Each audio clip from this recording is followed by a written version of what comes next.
Presiden Prabowo Subianto menargetkan penghematan belanja APBN 2025 sebesar Rp306,69 triliun. Menteri Sekretaris Negara Mensesnek Prasetyo Hadi menjelaskan efisiensi anggaran itu salah satunya untuk memperkuat program makan bergizi gratis.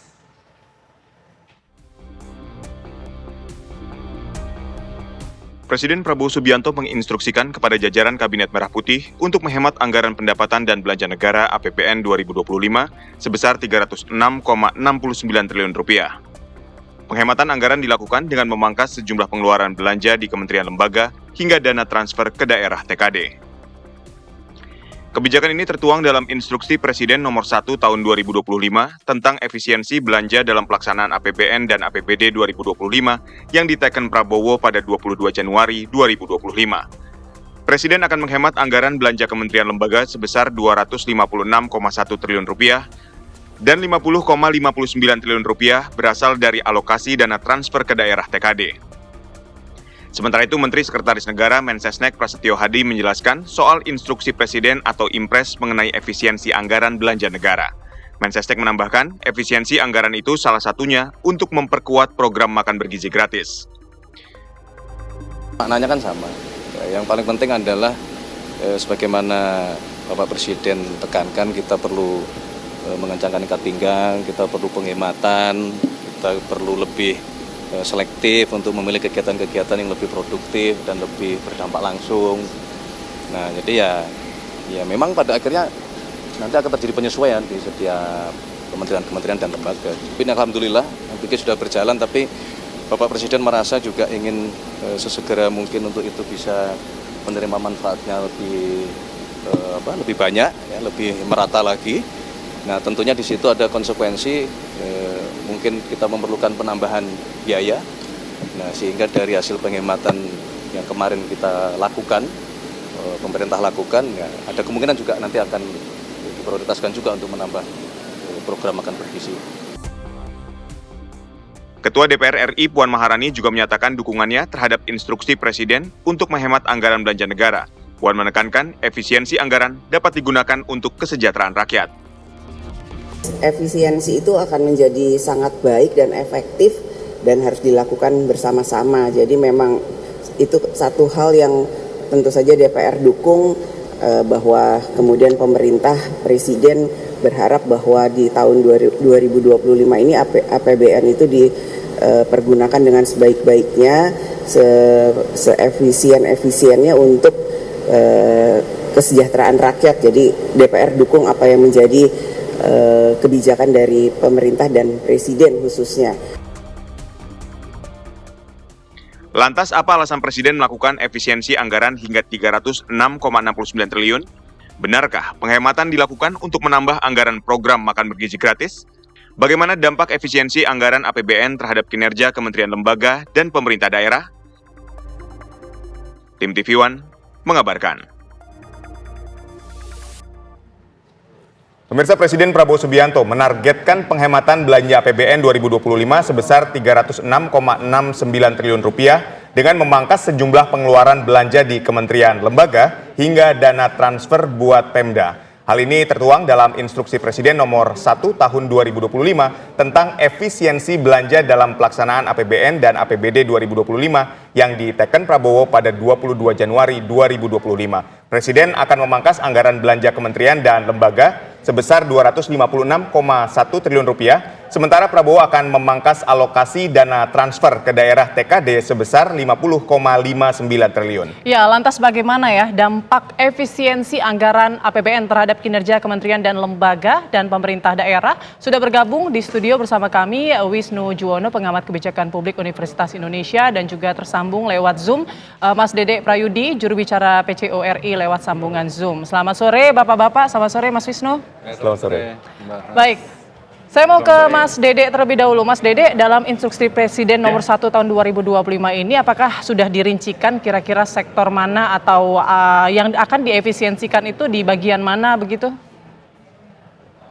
Ya, jadi ada beberapa poin ya, dan ini sebenarnya berlaku untuk KL maupun transfer ke daerah atau TKD ya. Yang pertama itu adalah kegiatan-kegiatan yang bersifat kajian seremonial ya, FGD dan lain-lain. Ini mohon untuk dipangkas gitu.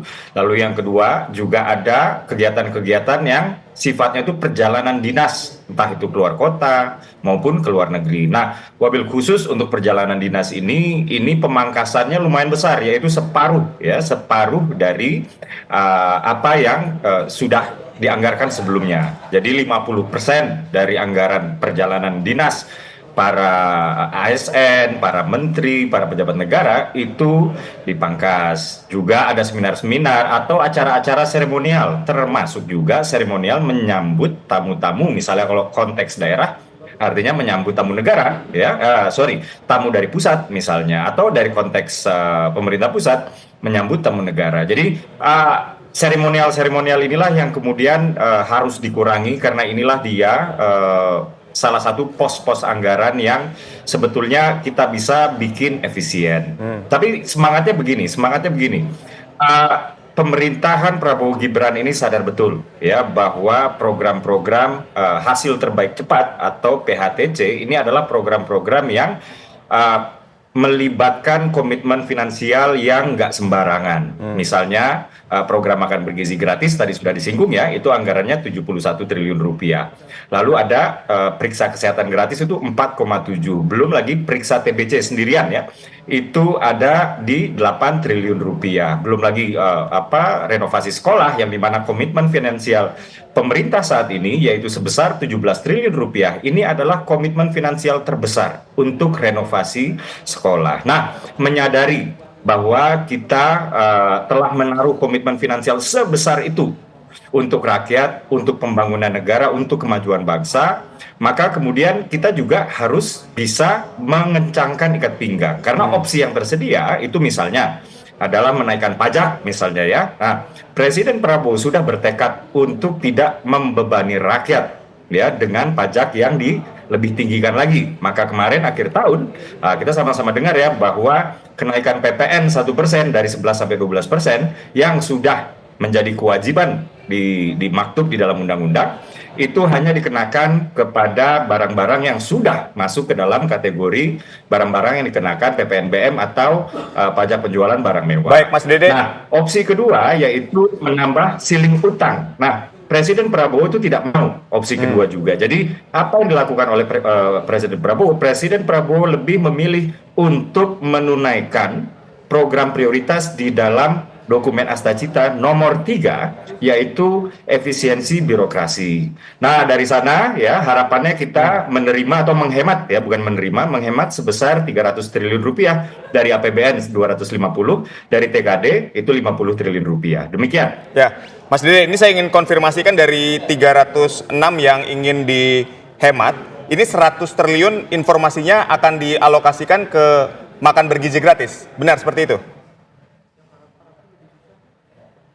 Ya, ini sebenarnya belum final dan belum menjadi rencana ya. Artinya kalaupun memang sudah mulai dibahas, ini belum menjadi rencana. Tapi apabila memang kemudian sudah menjadi rencana, apalagi ketika sudah dialokasikan, nah ini tentu saja kami akan menginformasikan. Tapi yang jelas untuk membiayai program hasil terbaik cepat tersebut, termasuk di dalamnya itu memang ada makan bergizi gratis, termasuk di dalamnya ada swasembada pangan, termasuk di dalamnya ada swasembada beras, swasembada energi maksud saya, termasuk di dalamnya ada kemudian yang tadi sudah saya sebutkan yaitu renovasi sekolah besar-besaran. Dan ini ada 8 poinnya, termasuk juga pemeriksaan kesehatan dan lain-lain. Ini ada 8 poinnya dan tentu saja pembiayaannya besar ya, dan memang untuk pembiayaan poin-poin yang tadi itu, yang program hasil terbaik cepat itu. Salah satunya memang program makan bergizi gratis. Terkait angka, ini masih di dalam tahap pembahasan. Baik, Mas Dede.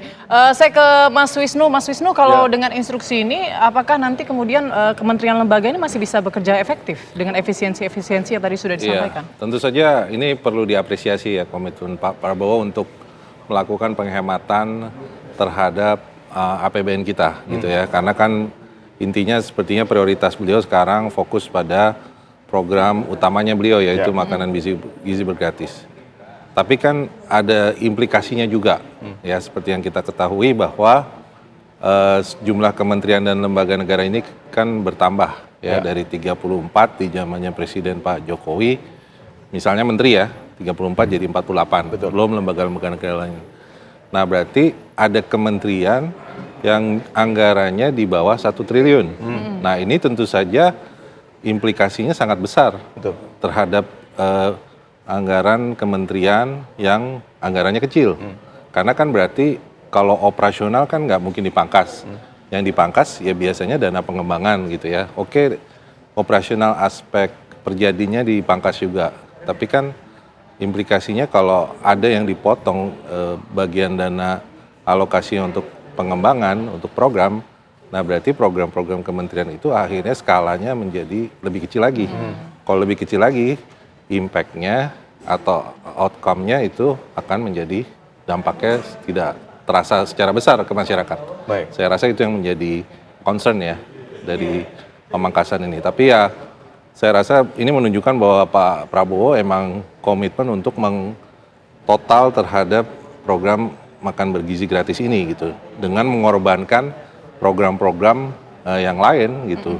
Bisa jadi misalnya kalau kita bandingkan alokasi infrastruktur dari zamannya Pak Jokowi dibanding Pak Prabowo jauh lebih kecil di zamannya Pak Prabowo, dan implikasinya apa ya, program-program besar infrastruktur seperti jalan tol, seperti bendungan, irigasi itu bisa jadi tidak akan sebanyak zamannya Pak Presiden Jokowi.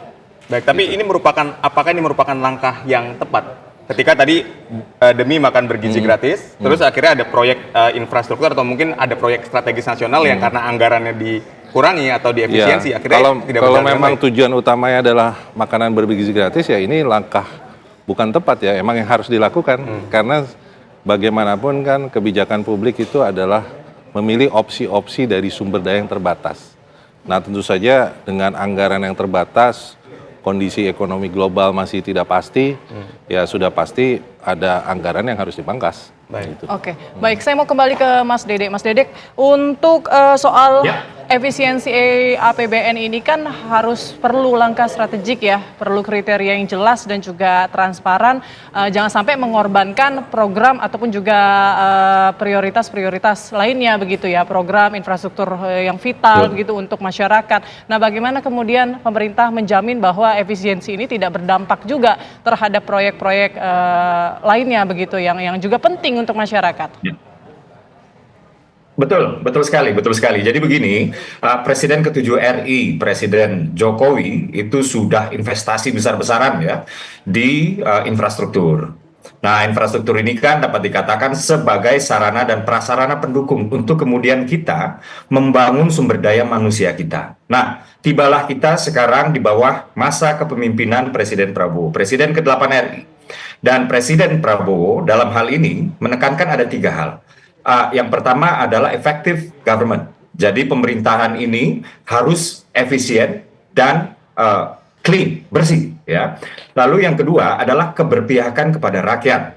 Nah, keberpihakan kepada rakyat ini sudah ditunjukkan contohnya kemarin ketika Presiden memutuskan bahwa yang naik PPN-nya itu hanya barang-barang super mewah.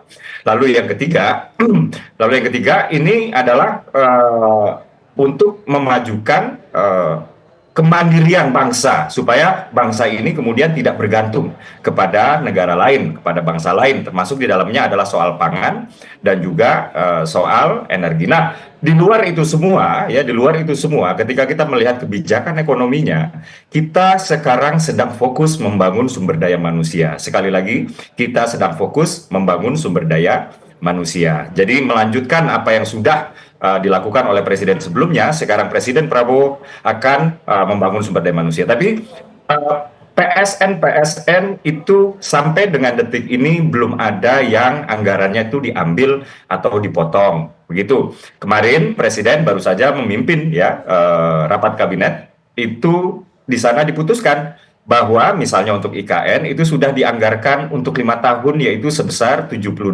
triliun rupiah. Artinya komitmen Presiden Prabowo untuk melanjutkan dan menunaikan proyek infrastruktur seperti IKN yang sangat vital ini itu tidak berkurang sama sekali. Kurang lebih demikian. Baik, untuk mekanisme efisiensi di setiap kementeriannya seperti apa? Nanti dijawabnya usai jeda, tetaplah di Kabar Petang.